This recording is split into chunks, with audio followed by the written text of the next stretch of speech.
Good afternoon, traders. Russell Sandiford back again for your Easy Markets weekly outlook. Well, let's rewind briefly to last week's market action. A couple of big movers. Firstly, gold and oil in the commodities markets certainly saw an uptick away from the recent familiar trading ranges that they were quite stuck in.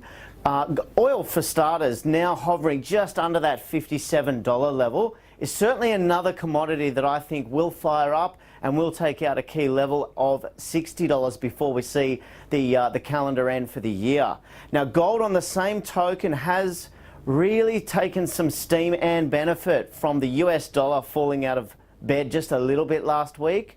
We saw dollar yen hit that 112 level to start this week and has really glued to that all day today to kick off the new trading week. But at the same token, gold made it as high as $12.97 last week. For mine, I think it can push through 1300.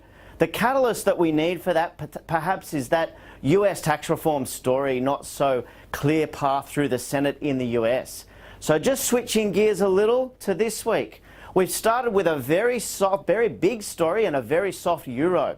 The euro dollar was hovering around 117.70 or thereabouts almost all of last week, and then very quickly this morning jumped down, straight down to 117.25 here on the Asian Open. Now, of course, that story was fueled by Angela Merkel failing to get the coalition government together there in Germany. I think this is going to be a big story over the next couple of days until that does change and become clear, really bringing into play the euro pound. I think this is a clean way to start the week, playing the euro pound soft, looking for that euro softness against the sterling. Now let's talk sterling. This week the focus in terms of the big data is the sterling, starting with tomorrow's inflation report and then the pre-budget details that we get in the London session there on Wednesday. If there's any positives there, traders, remember, sterling against the US dollar right now is absolutely glued to 132. However, just 2 months ago, towards the end of September, we were at 136.40 on the cable. So don't be afraid to buy sterling, looking for a twin play of potential US dollar softness with that US tax reform story that still can go either way, as well as the potential for sterling strength.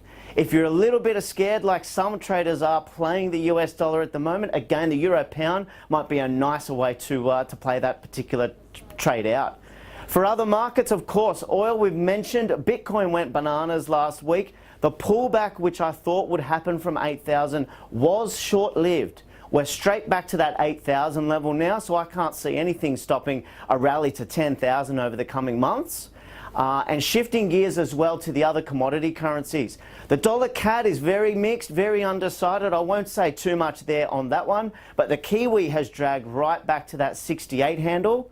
That's in dangerous territory now. There's no real data except for that dairy number a little bit later this week to help support the Kiwi rally, or resurgence in a rally anyway. I don't think that will happen. I think we will see 67.5 very quickly in the coming fortnight on the Kiwi dollar. As always, if you need a hand, feel free to reach out and give us a call here on the dealing desk at Easy Markets.